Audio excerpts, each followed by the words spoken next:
mandate revolves around facilitating efficient and seamless cross-border road transport movements, but also enhancing trade, particularly trade through road transport, but also advancing the key goals of regional integration and socio-economic development in the region, reducing operational constraints that are faced by cross-border operators, not only those that are licensed from the South African perspective, but also by our counterparts in the region. We seek to ensure that there is efficient, cost-effective, and fully integrated cross-border operations able to achieve, or at least move towards achieving, the broader goals of enhancing intra-Africa trade, regional integration, as well as socio-economic development in the EAC, COMESA, and SADC region.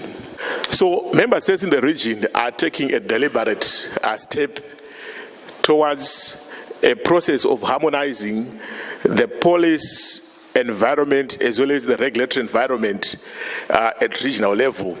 So this tool basically provides the framework within which regulatory tools, inclusive of one tool which we are developing here in South Africa, called Operator Compliance Accreditation Scheme, will be implemented. The electronic toll collection system. We currently have 1,200 people working for us in Johannesburg. SANRAL procured technology overseas. It made sure that that technology gets embedded in South Africa, but it also made sure that there was a transfer of skills and knowledge and experience. I think it is a very innovative system. It is the forefront of technology. We're also managing the biggest, the largest Oracle instance, single instance in the world. That means that there's no bigger database in the world, Oracle database in the world that is currently managed. And this is done by South Africans, and I'm very proud to see people doing fantastic work and gaining skills and experience that actually creates job opportunities for them, not only in South Africa and Africa, but also the rest of the world. So from my perspective, again, Alex, thank you very much for the opportunity to be part of this hackathon. I think it was a really successful endeavor. I think we've learned a lot, and I think there's a lot that we can actually use in the future.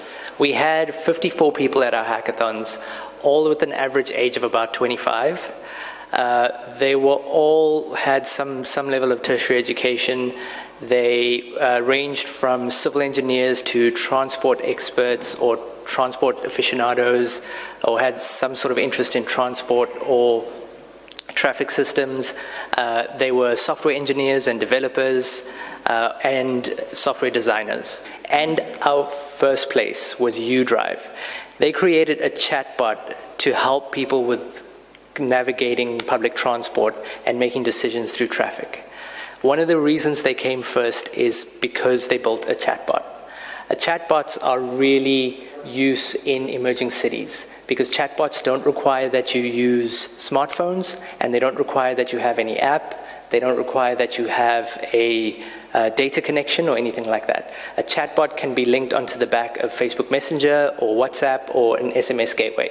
So the idea here is you can very simply ask, the chatbot would ask you, hey, where do you want to go today? You put in your destination, or you put in your current location, it will confirm. You put in your destination, it confirms, and then it gives you a route with very clear walking directions. This chatbot also used the ETC gantry data to help the person make the decision of whether he should take his own car or whether he should take public transport. All countries, not only emerging countries, but also developed countries, are facing exactly the same three problems. Second remark, we are obliged to change our way of organizing our transportation services because of climate change and because of users' needs. In urban areas, in peripheries, in rural areas, our inhabitants have a lot of expectations, and we must take those expectations into consideration. So it will be very important to exchange good or bad practices, and we must continue to do that. I also think that a lot of good practices will be developed by emerging countries because they are more flexible. In other words, their way of dancing is more rapid than ours. So, thank you to SANRAL and Piarc for organizing this seminar. Thank you to Siveshni, Dudley, and see you in other international seminars in partnership with Piarc. Thank you. So during the seminar I heard many interesting and valuable contributions, and I also got an insight in the challenges and strategies in logistics and freight transport here in South Africa. Some of those challenges and strategies are similar as in Asian or European countries. Some of them are not due to different economic conditions and also other framework conditions. I was impressed about the integrated simulation approach considering passenger and freight transport to evaluate freight measures in the Cape Town area, which was presented by a South African colleague. So our members of the Freight Committee are very positive about the outcome of the seminar. Integrated road transport and mobility should include passenger and freight transport, and especially also land use planning. So in the name of the Freight Committee, I would like to thank SANRAL, especially also Siveshni, Sandile and Dudley, and the further co-organizers for hosting, sponsoring and also supporting the seminar on integrated road transport and mobility. Thank you very much for your attention. The 3 upcoming congresses, the next one in October 2019, 26th World Road Congress in Abu Dhabi, and then followed by the Winter Congress in Calgary, Canada in 2022, and then as announced by Ivo yesterday, the 27th World Congress will be in Prague in Czech Republic. So there is lots of opportunities to interact with professionals from around the world at these congresses. Our President Cyril Ramaphosa announcing a 400 billion rand infrastructure fund to serve as a stimulus for our economy. And we as the industry, the transport industry, really believe, and we are keenly aware of the fact that roads are, in the words of American scholar and writer, that kind of the infrastructure upon which all other infrastructure depends.